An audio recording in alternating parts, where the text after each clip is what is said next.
I never expected to have someone from my own town standing at my doorstep at 7 in the morning, demanding that I use my personal tractor to clear her driveway while snow fell steadily around us. But there she was, Patricia Caldwell, the president of the Meadowbrook Estates Homeowners Association, looking like she had every right to commandeer my equipment. I rubbed the sleep from my eyes and blinked at her through the storm door of my ranch house on the outskirts of Greenfield, Vermont. My property sat just outside the HOA boundaries, a deliberate choice I had made when I bought the place 5 years ago. I valued my freedom too much to let a neighborhood committee dictate what color I could paint my shutters or how tall my grass could grow. "Excuse me," I said, still processing what she had just demanded. Patricia stood there in a designer winter coat that probably cost more than most people's monthly mortgage payment, her blonde hair perfectly styled despite the weather. I said, "Mayor Quinn, that as a public servant, you have a responsibility to assist residents of this community in times of need. My driveway is completely blocked, and I saw your tractor in your barn when I drove by last week. Mrs. Caldwell, I'm the mayor of Greenfield, not your personal snow removal service. And even if I were, my responsibilities don't extend to private driveways. That's what the plow service you folks pay for through your HOA fees is supposed to handle." Her eyes narrowed. "The plow service says they cannot get to our neighborhood until this afternoon because of the storm. I have an important meeting at 9 that I cannot miss. Since you live right here and have the equipment, it only makes sense that you help out." I took a deep breath, watching the snow accumulate on my front porch. "Madam, I bought this tractor with my own money for my own property. I'm not obligated to use it for anyone else, meeting or no meeting." "This is absolutely ridiculous," she snapped. "What kind of mayor refuses to help his constituents? The kind who understands property rights and personal boundaries," I replied, keeping my tone even. "I'm sorry about your driveway, but you will need to make other arrangements." Patricia's face flushed red, and I could see her jaw clench. "You will regret this, Mayor Quinn. Mark my words." She turned on her expensive boots and marched back to her luxury SUV, which she had left idling in my driveway. I watched her drive away, shaking my head. In my 3 years as mayor, I had dealt with plenty of difficult people, but Patricia Caldwell had a special talent for making mountains out of molehills. I went back inside and poured myself a cup of coffee, figuring that would be the end of it. I should have known better. 20 minutes later, as I was eating breakfast and reviewing some paperwork for the town budget meeting scheduled for the following week, I heard sirens. My house was rural enough that hearing sirens usually meant someone was heading out to the main highway, but these were getting closer. Much closer. I looked out my kitchen window and saw 2 patrol cars from the Greenfield Police Department pulling into my driveway. My stomach sank. I knew both officers who got out of their vehicles. Derek Martinez and his rookie partner, Kelly Thompson, both of whom I had worked with on various community initiatives since becoming mayor. I opened the front door before they could knock. "Derek, Kelly, what's going on?" Derek looked uncomfortable, his breath forming clouds in the cold air. "Morning, Mayor. We got a call about a dispute. Mind if we come in?" Of course. I stepped aside, letting them into my entryway. "Though I have a feeling I know what this is about." Kelly pulled out a small notebook. "We received a complaint from Patricia Caldwell about 40 minutes ago. She claims you refused to provide emergency snow removal services and made threatening statements toward her." I nearly choked on my coffee. "Threatening statements? I did no such thing." Derek held up a hand. "Look, Mayor, we know this is probably nonsense, but we have to follow up on every complaint. Can you tell us what happened?" I explained the entire interaction, from Patricia showing up at my door to her dramatic exit. Derek nodded along, occasionally jotting something down. "So you didn't threaten her in any way?" Kelly asked. "Not even remotely. I simply told her that I wasn't going to use my personal property to clear her driveway. That's it," Derek sighed. "Yeah, that's what I figured, Mrs. Caldwell also claimed that as mayor, you are required by law to provide assistance to residents during weather emergencies." "That's completely inaccurate," I said. "The town has protocols for weather emergencies, but they don't involve me personally going door to door with my tractor. We have contracted services for public roads, and private driveways are the responsibility of property owners." "We know," Derek said. "But she insisted we file a formal report. She's also threatening to file a complaint with the town council about dereliction of duty." I laughed, though there was no humor in it. "Let her try. The town council knows exactly what my duties are and are not." The officers stayed a few more minutes, going through the formalities of their report. Before they left, Derek pulled me aside. "Just between us, Mayor Mrs. Caldwell has been a real pain lately. She called the department last month because someone in her neighborhood put up Christmas decorations she didn't approve of, wanted us to cite them for disturbing the peace." "What did you do?" Told her it was an HOA matter, not a police matter. "She filed a complaint about me too," he shrugged. "It went nowhere, but it was annoying. After the officers left, I tried to get back to my normal Sunday routine, but I kept thinking about Patricia's threat that I would regret refusing her. The woman had a reputation around town for being vindictive, but I had never been on the receiving end of it before. My phone rang around noon. It was Sarah Mitchell, the town council president. "Marcus, what on earth is going on? I just got the strangest call from Patricia Caldwell." I explained the situation for the second time that day. Sarah listened without interrupting, then let out a long breath. "That woman is unbelievable. She actually demanded that we hold an emergency council session to discuss your failure to serve the public good." I told her that was absolutely not going to happen, especially not over her personal driveway. "I appreciate that, Sarah.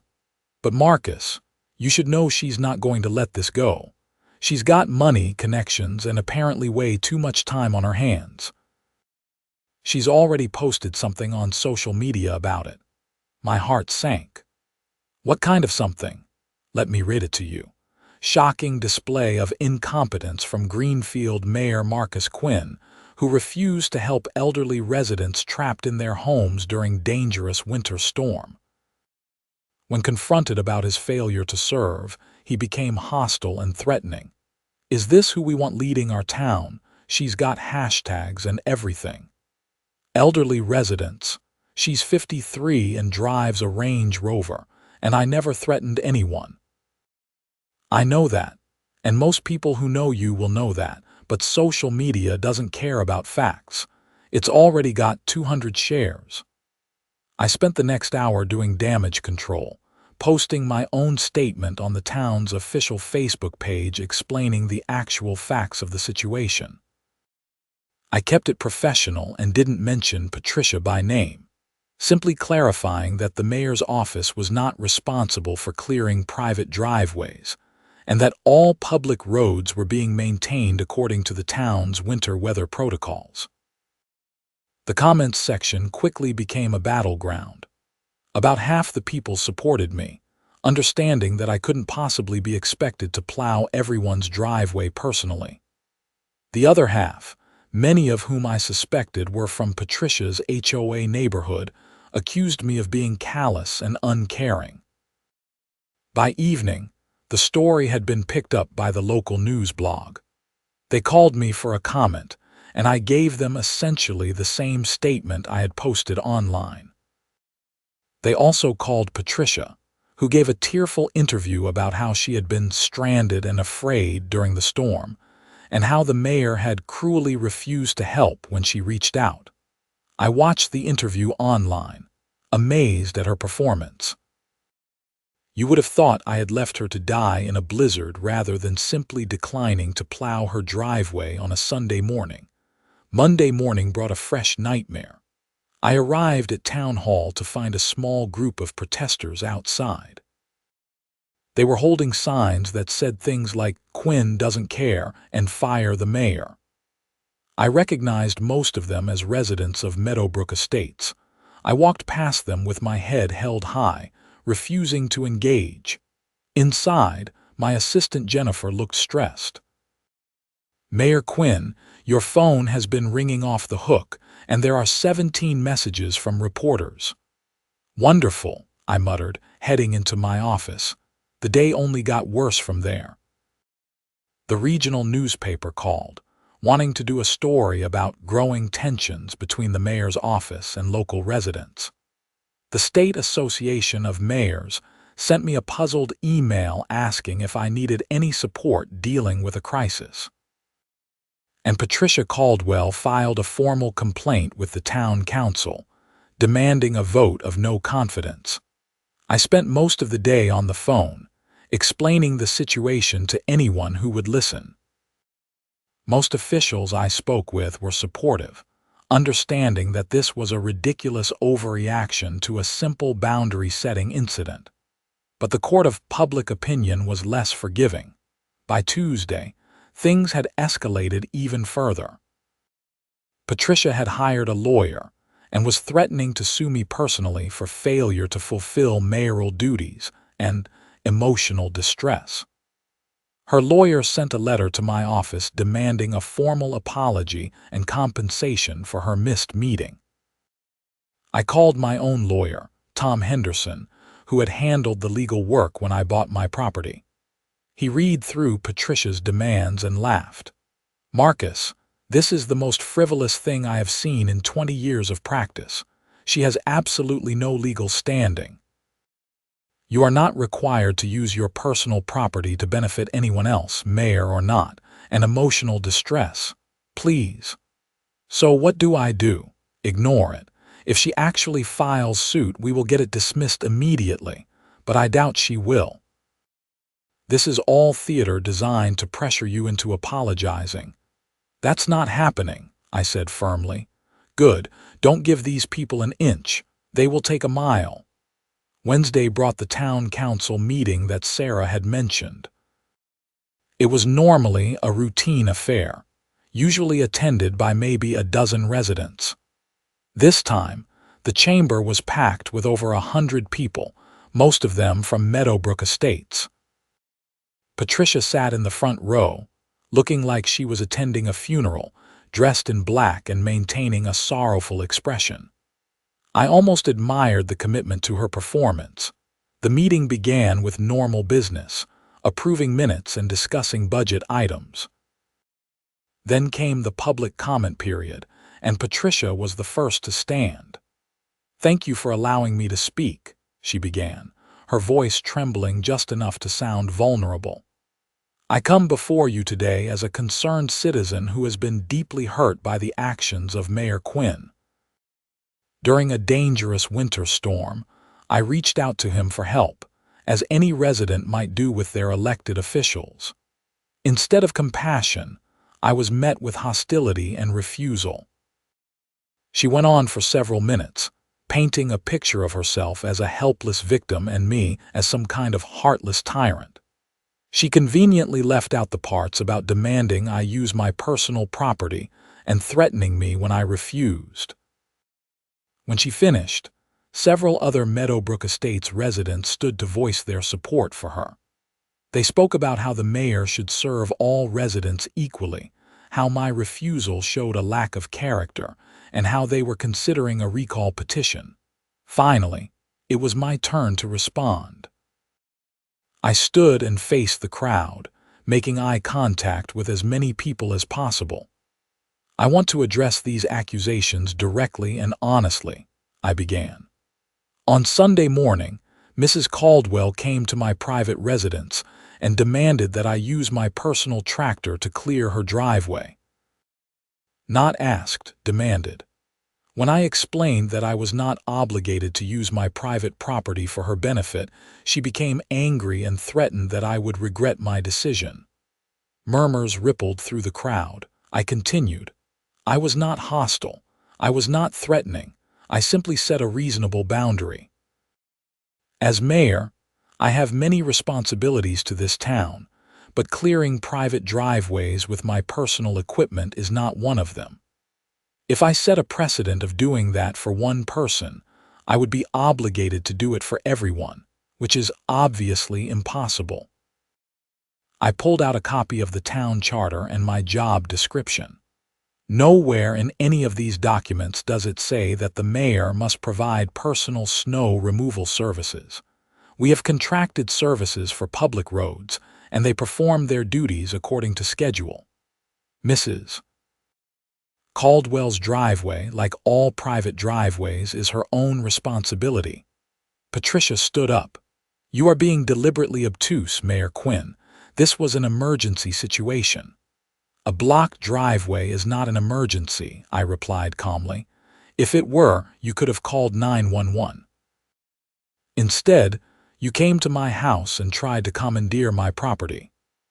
When that didn't work, you filed a false police report claiming I threatened you, launched a social media campaign against me, and are now trying to turn this council against me. All because I wouldn't plow your driveway. The crowd erupted in mixed reactions. Some people applauded while others booed. Sarah Mitchell banged her gavel, calling for order. I think we have heard enough, she said. Mrs. Caldwell, you have made your complaint known. Mayor Quinn has responded. Unless there are any other substantive issues to discuss, I suggest we move on. Patricia wasn't done. I demand that this council take action. At minimum, a formal censure of the mayor's conduct. Sarah looked at the other council members. There were 5 total, and I could see them exchanging glances. Finally, Robert Chen, the longest-serving member, spoke up. I don't see any grounds for censure. The mayor acted within his rights as a private citizen. His responsibilities as mayor don't extend to personal snow removal services. Motion to dismiss this complaint. Second, said Lisa Torres, another council member. Sarah called for a vote. It was unanimous 5-0 to dismiss Patricia's complaint. She stood there, her face reddening, clearly not expecting that outcome. This is outrageous, she sputtered.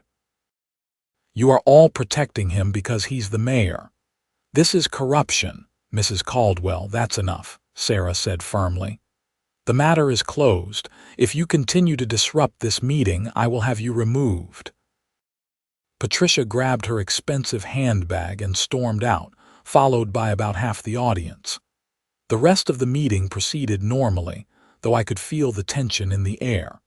Afterward, several residents came up to shake my hand and express their support, but I knew this wasn't over. Patricia Caldwell didn't strike me as the type to accept defeat gracefully. I was right. Thursday morning, I woke up to find that someone had spray-painted "Worst Mayor Ever" on the side of my barn. I called Derek Martinez, who came out to take a report and photograph the damage. Any idea who did this? He asked. I have suspicions, but no proof, I replied. Mrs. Caldwell, or someone from her HOA. They seem pretty loyal to her. Derek nodded.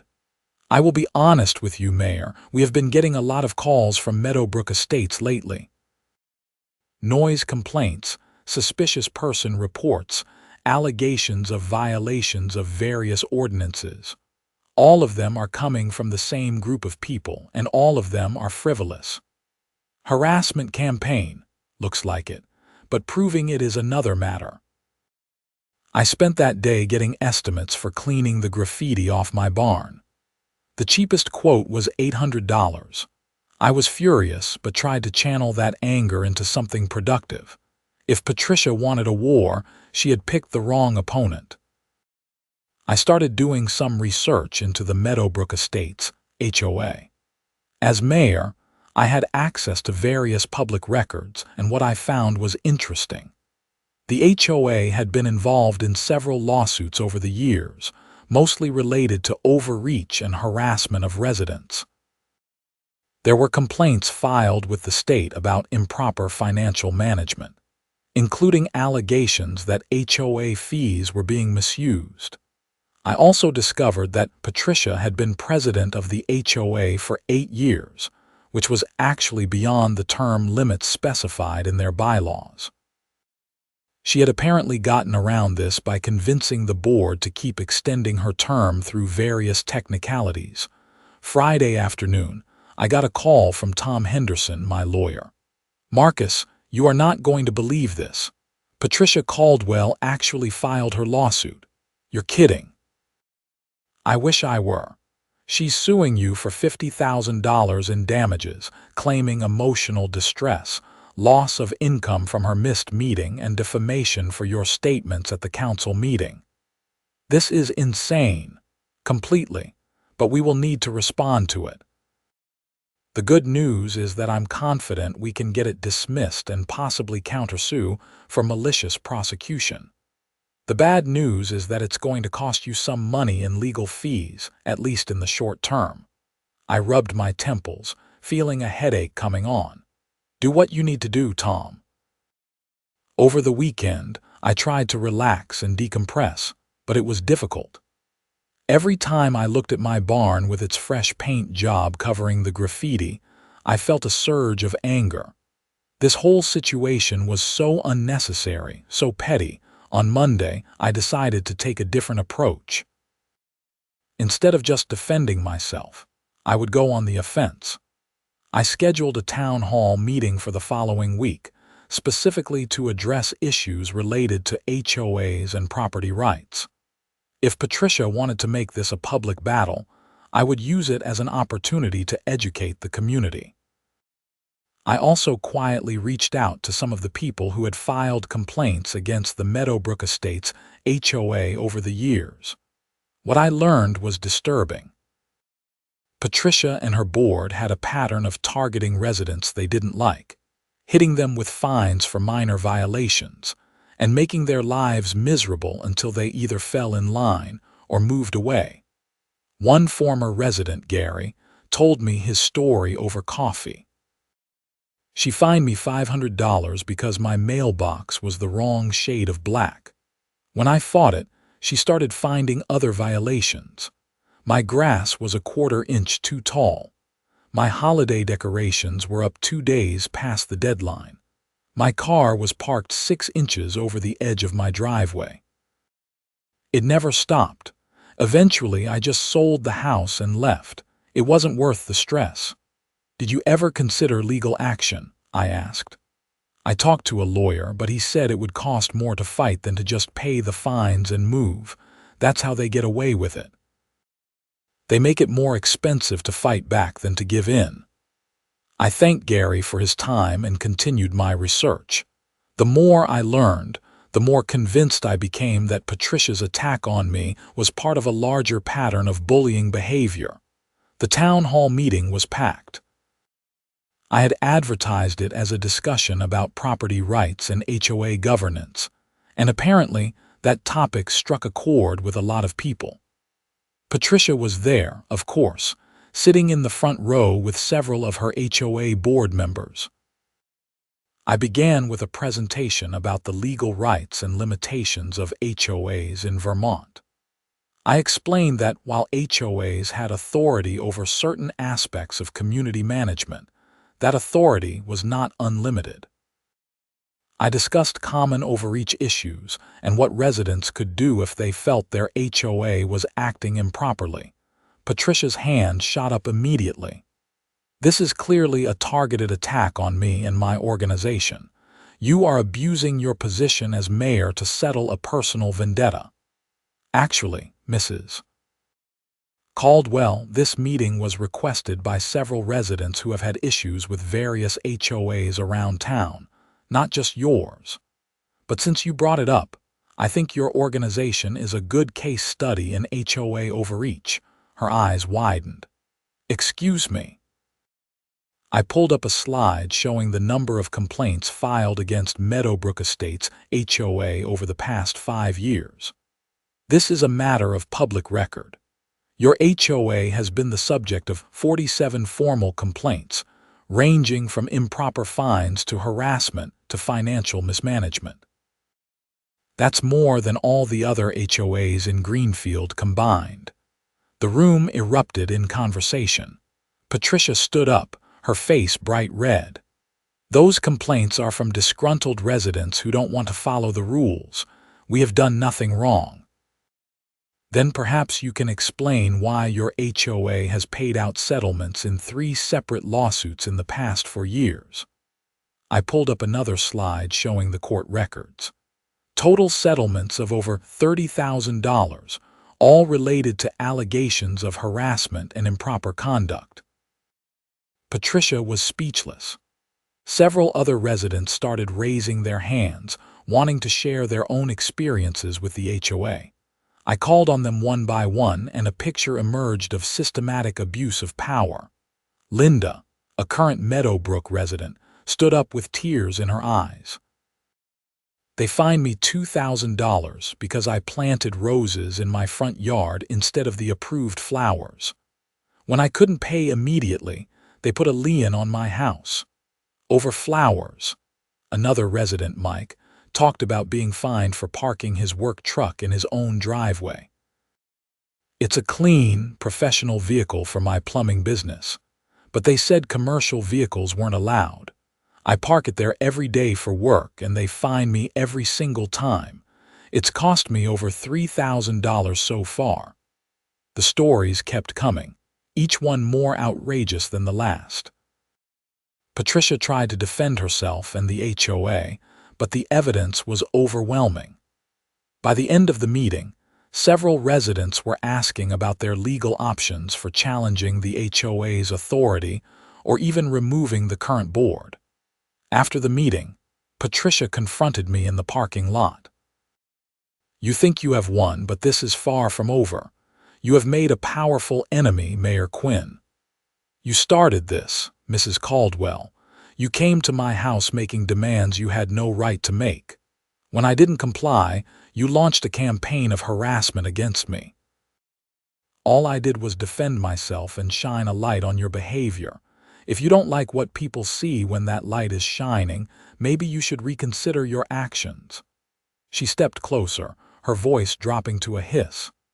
"I will destroy you. I have connections, resources.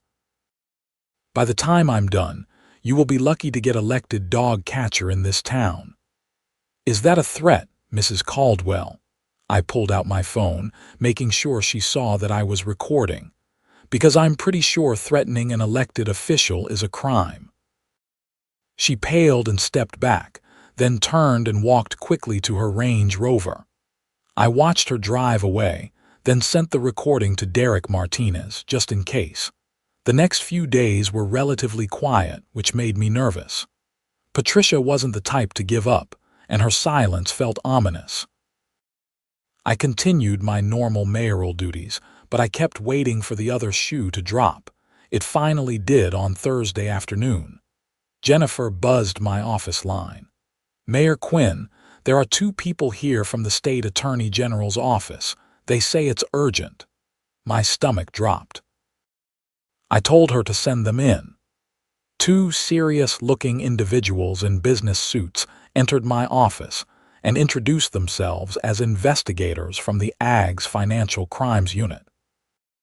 "Mayor Quinn, we have received allegations of misconduct and misuse of town funds," the lead investigator, a woman named Agent Williams, said. "We need to ask you some questions." "What kind of allegations?" "Anonymous complaints that you have been using town resources for personal benefit, specifically using town equipment and personnel for work on your private property." I almost laughed. "Let me guess. These complaints came from Patricia Caldwell." Agent Williams maintained her professional demeanor. "We cannot disclose the source of complaints, but we take all allegations seriously and must investigate them thoroughly." Can you provide documentation of any town equipment or personnel that have been assigned to projects on your property? Of course, because there are none. I specifically bought my own equipment to avoid any appearance of impropriety.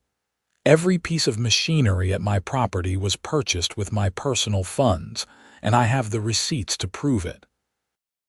I spent the next 2 hours going through my financial records with the investigators, showing them every purchase, every expense, every transaction related to my property. It quickly became clear that the allegations were baseless. Mayor Quinn, it appears these complaints are unfounded, Agent Williams finally said. We apologize for the intrusion, but we're obligated to investigate all allegations. I understand.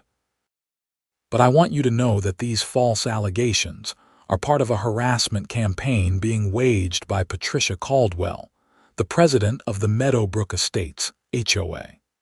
She has been retaliating against me ever since I refused to use my personal tractor to plow her driveway. The investigators exchanged glances. That's concerning. If you have evidence of a pattern of false reports, we would be interested in seeing it. I provided them with documentation of everything that had happened over the past 2 weeks, including the police reports, the graffiti incident, the lawsuit, and the threatening encounter in the parking lot. They took copies of everything and said they would be in touch. After they left, I sat in my office feeling drained. This had gone so far beyond a simple dispute about a driveway. Patricia was actively trying to destroy my career and my reputation, all because her ego couldn't handle someone telling her no. That evening, I got a call from Sarah Mitchell. Marcus, we need to talk. Some members of the council are getting nervous about all the attention and controversy surrounding you. Sarah, none of this is my fault. I've been defending myself against a harassment campaign. I know that, and you know that, but perception matters. There are council members who are worried that this is becoming a distraction from town business. What do they want me to do? Apologize to Patricia for not being her personal servant? Of course not. But maybe it's time to consider some kind of resolution, a mediated conversation, perhaps. I'm willing to have a conversation, but I'm not backing down from my position. I did nothing wrong, and I won't apologize for setting reasonable boundaries. Fair enough. Let me see if I can arrange something. 2 days later, I found myself in a conference room at Town Hall with Patricia, Sarah Mitchell, and a professional mediator named Dr. Roberts. Patricia arrived late, making a grand entrance and immediately going on the offensive. I'm only here because the council insisted, she announced. But I don't see any point in this. Mayor Quinn has made it clear he has no interest in serving the community. Dr. Roberts, a calm older gentleman with decades of mediation experience, raised a hand. Mrs. Caldwell, let's start with everyone having a chance to speak without interruption. Mayor Quinn, would you like to begin? I took a deep breath and laid out my perspective as clearly as possible. I explained what had happened the morning Patricia came to my house, emphasizing that she had demanded, not asked, for my help. I talked about how I had politely declined and she had threatened me. I outlined all the retaliatory actions she had taken since then. Patricia's turn was predictably dramatic. She portrayed herself as a concerned citizen who had simply sought help during an emergency, only to be met with cruelty and vindictiveness. She claimed that everything she had done since then was simply standing up for herself and other residents against a mayor who didn't care about his constituents. Dr. Roberts listened to both sides, then asked some pointed questions. Mrs. Caldwell, do you believe the mayor is legally required to use his personal property to assist you? He's a public servant. He should want to help people. That's not what I asked. Do you believe he is legally required to do so? She hesitated. Well, no, but morally he should. And Mayor Quinn, do you believe you handled the initial interaction appropriately? I do. I was polite but firm in setting a boundary. I would have been happy to provide her with the contact information for snow removal services, but that's not what she wanted. Dr. Roberts nodded thoughtfully. It seems to me that we have a fundamental disagreement about expectations and obligations. Mrs. Caldwell, you expected the mayor to help you as a constituent. Mayor Quinn, you viewed this as an unreasonable demand on your personal property. Both of you felt disrespected by the other's response, and things escalated from there. That's a very diplomatic way of putting it, I said. But it leaves out the fact that she filed false police reports, vandalized my property, filed frivolous lawsuits, and reported me to the state attorney general on completely fabricated charges. Patricia's lawyer, who had been sitting quietly in the corner, finally spoke up. You can't prove my client had anything to do with the vandalism. No, but I can prove everything else. And I have witnesses who saw members of her HOA board in the area around the time my barn was vandalized. The mediation session went on for another hour but accomplished nothing. Patricia refused to acknowledge any wrongdoing, and I refused to apologize for something I didn't do. We left the room further apart than when we entered. Sarah walked me to my car afterward. I'm sorry, Marcus. I really thought we might be able to find some common ground. Some people don't want common ground. They want submission. Patricia is one of those people. Over the weekend, I decided I needed to take a more proactive approach to protecting myself and exposing Patricia's pattern of behavior. I reached out to a reporter I knew at the Burlington Free Press, Vermont's largest newspaper, and offered her an exclusive story about HOA abuse and corruption in small-town Vermont. Reporter Jessica Tanaka was immediately interested. She came down to Greenfield and spent 2 days interviewing me, current and former Meadowbrook Estates residents, town council members, and even some of Patricia's own HOA board members who were having second thoughts about her leadership. The story ran the following week as a front-page feature. It was devastating for Patricia. The article laid out her pattern of harassment and abuse of power, included quotes from numerous victims, and raised serious questions about her financial management of HOA funds. It also detailed her vendetta against me, making it clear that her actions were retaliatory and baseless. The response was immediate and intense. The state HOA Oversight Board announced they would be launching an investigation into Meadowbrook Estates. Several residents of the neighborhood filed a petition to remove Patricia and the entire board. And perhaps most significantly, the Attorney General's office announced they would be investigating the HOA's financial records. Patricia tried to control the damage with her own media appearances, but she came across as defensive and entitled. In one particularly disastrous interview with a local TV station, she actually said, "People need to understand that maintaining property values requires strict enforcement of standards. Sometimes that means making unpopular decisions." When the interviewer asked about specific cases of residents being fined thousands of dollars for minor violations, she replied, "If they don't like the rules, they shouldn't have bought in an HOA community." That sound bite went viral locally, turning Patricia into a symbol of everything people hated about HOAs. Memes were created. Local comedians made jokes about her. She became the villain in her own story. The breaking point came 3 weeks after the newspaper article ran.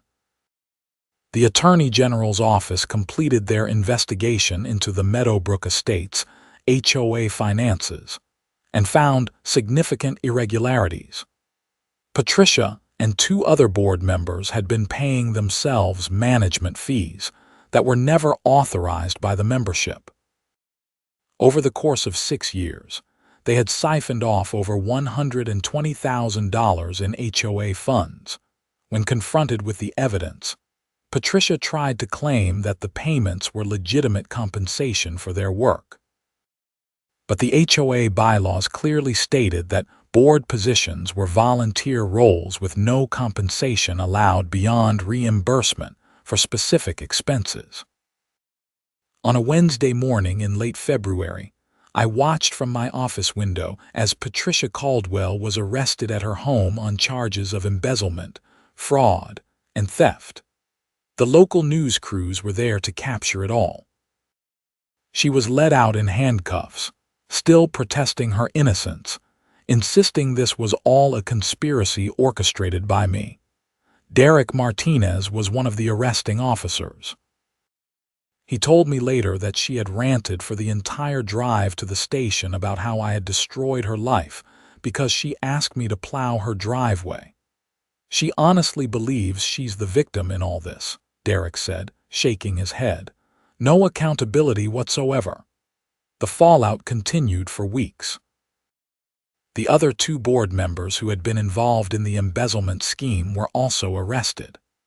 The remaining HOA board was dissolved, and a court-appointed administrator took over management of Meadowbrook Estates, while new elections were organized.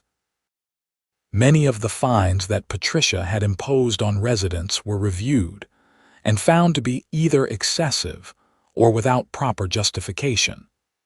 Thousands of dollars were refunded to homeowners who had been unfairly targeted.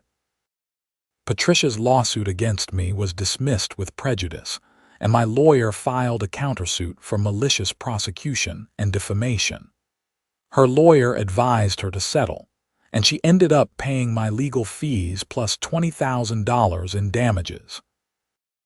The graffiti incident was never officially solved, but one of Patricia's HOA board members, facing criminal charges of his own, admitted during a plea negotiation that he had been the one who spray-painted my barn.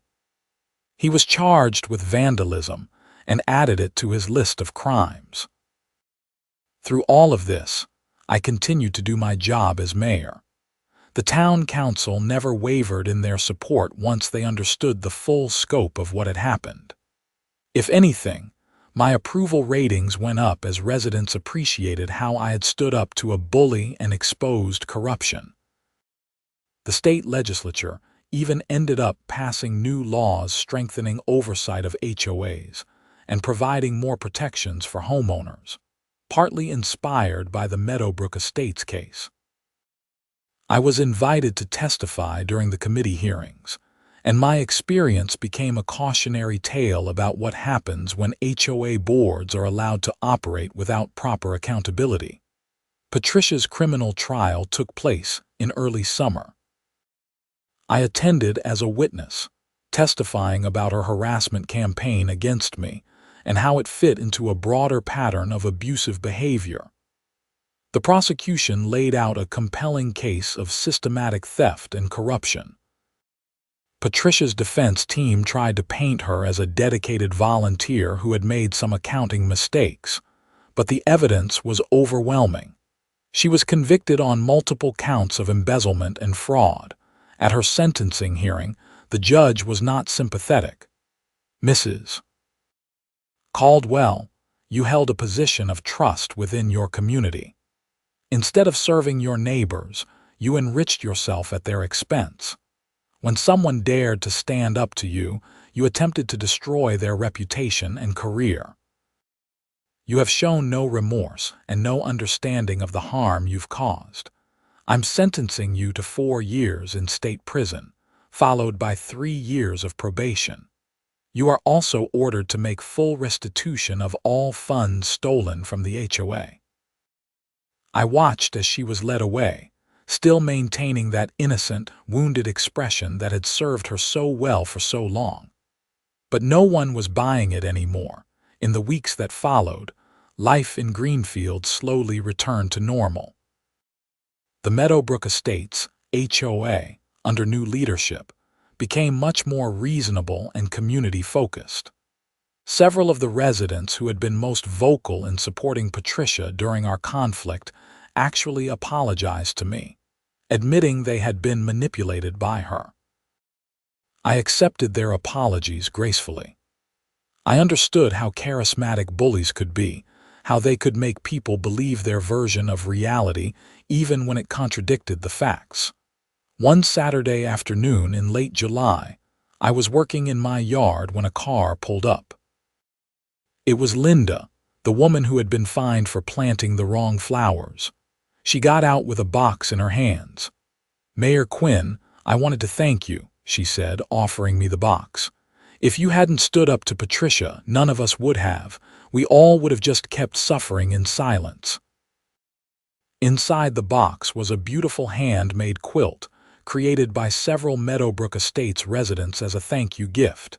It featured a pattern of houses and gardens, symbols of home and community done right.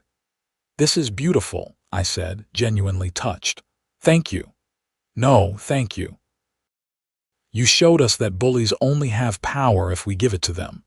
And you proved that doing the right thing, even when it's hard, is always worth it."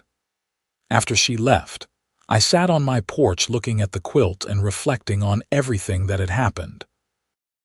It had started with such a simple thing, a woman demanding I plow her driveway. I could have just done it, spent an hour of my time, and avoided all the drama that followed. But that's not how bullies work. If I had given in that first time, it wouldn't have ended there.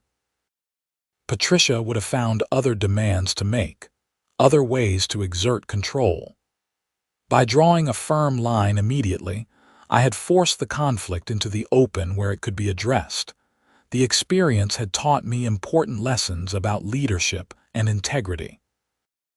Being mayor wasn't just about managing budgets and attending ribbon-cutting ceremonies. Sometimes, it meant standing up for principles, even when it would be easier to go along to get along. The autumn town council meeting had a much different atmosphere than that contentious session back in January. We discussed normal town business, approved a new playground for the elementary school, and debated the merits of different snow removal contracts for the upcoming winter.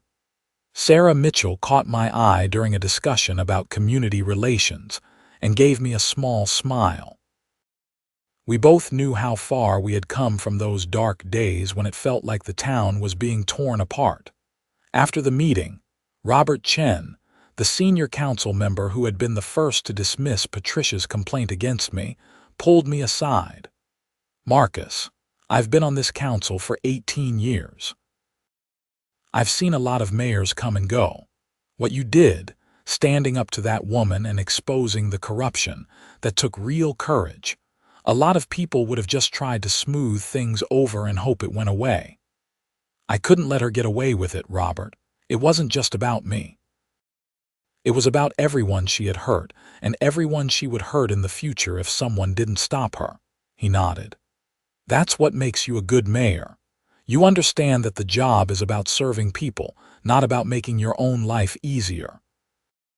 As I drove home that evening, past the Meadowbrook Estates entrance with its new, more welcoming sign, I thought about how strange life could be.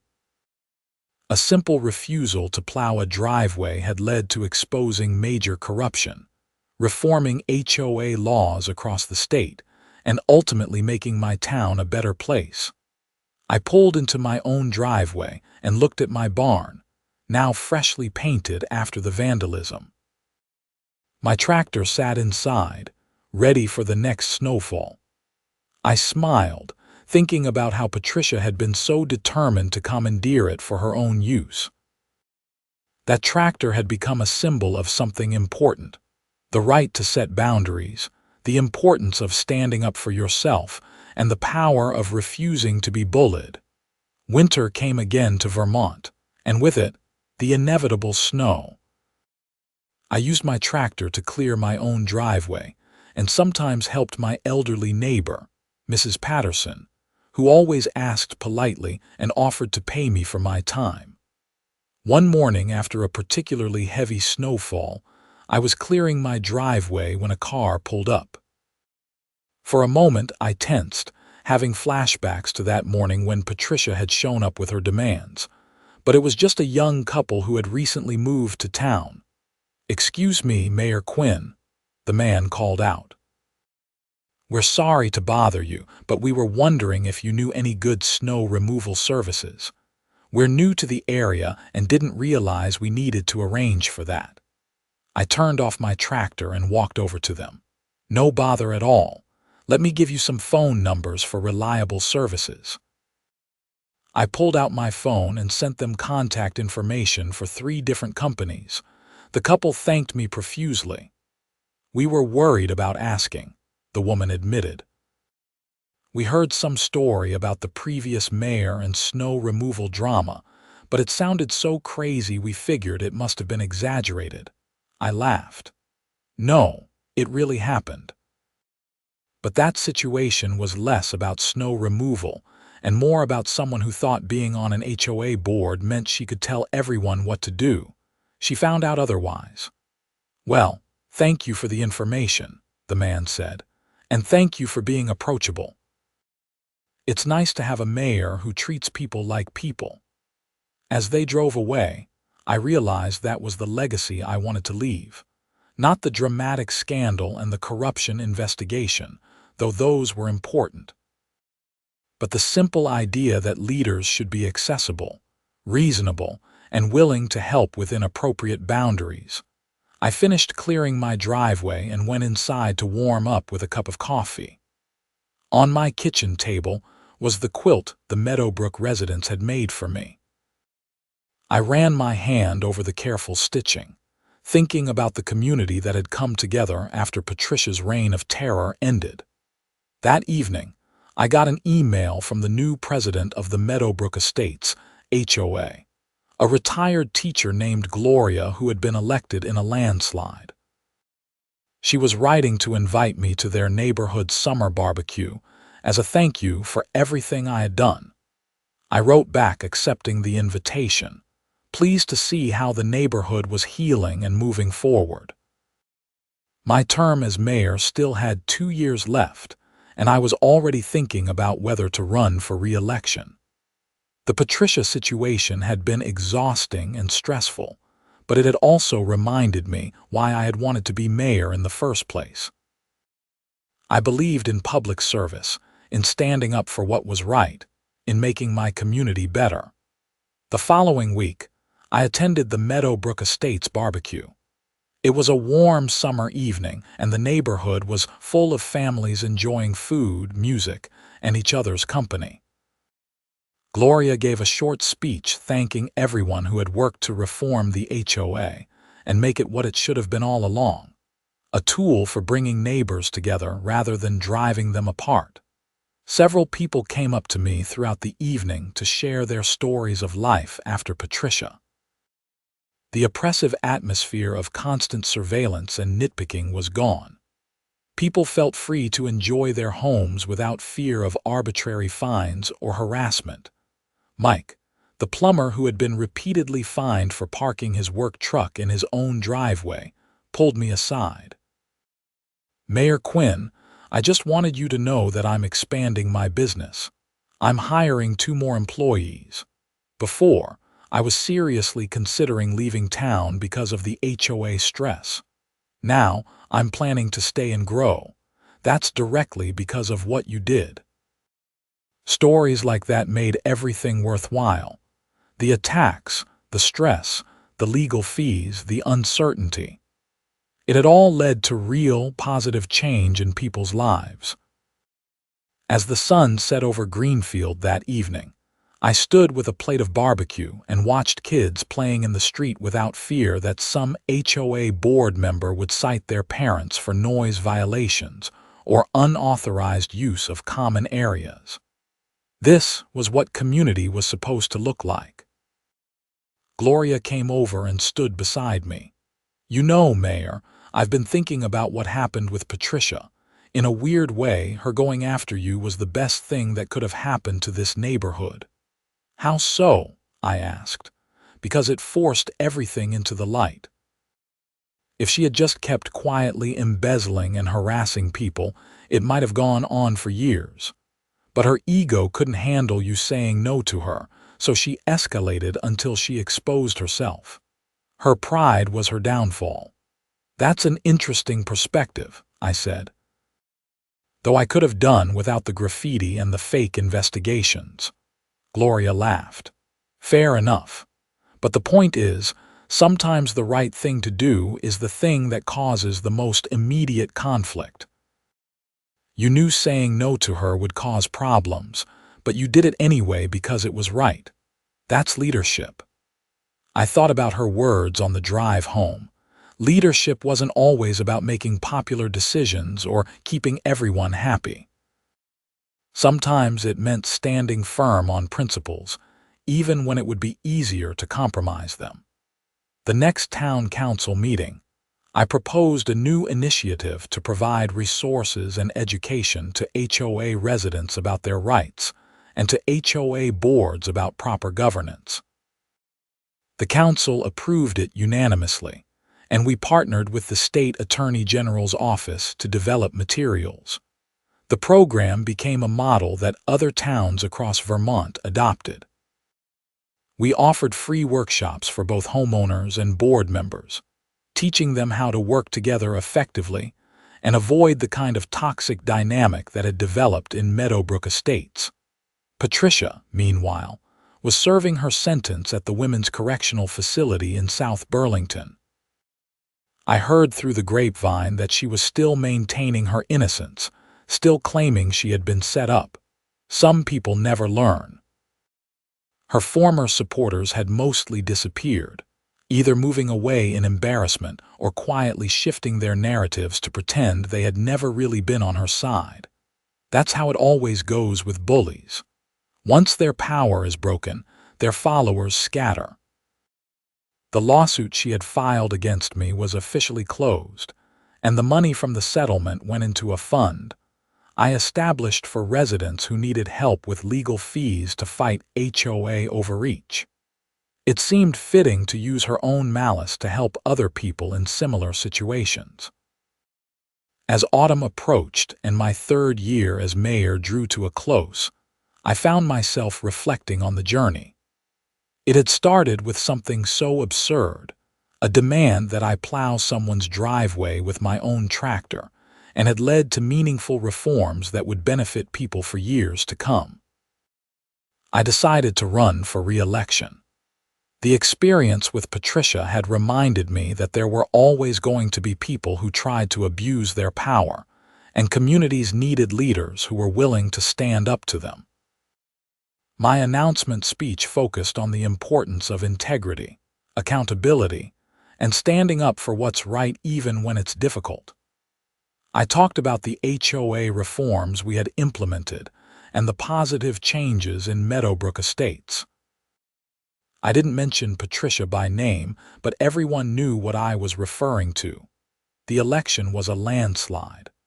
I won with 73% of the vote, the highest margin in Greenfield's history. Even some of the people who had protested against me during the Patricia controversy voted for me this time, having seen how things played out. On my first day of my new term, I arrived at Town Hall to find a gift on my desk. It was a small model tractor with a note attached. Thanks for refusing to be pushed around. Your principles matter more than convenience. Signed, the residents of Meadowbrook Estates. I put the model tractor on my bookshelf, where it still sits today, a reminder of an important lesson. Sometimes the smallest acts of standing up for yourself can lead to the biggest changes. Years have passed since that snowy morning when Patricia Caldwell showed up at my door. Greenfield has continued to grow and thrive. Meadowbrook Estates has become one of the most desirable neighborhoods in town, known now for its reasonable HOA and strong sense of community. I still own that tractor, and I still use it on my own property. Sometimes on snowy mornings, I think about what would have happened if I had just given in to Patricia's demand that day. I probably would have plowed her driveway. She would have found other demands to make, and the corruption in her HOA would have continued unchecked.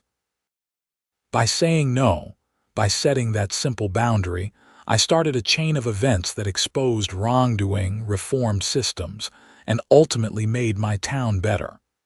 It wasn't comfortable and it wasn't easy, but it was right. That's the thing about principles.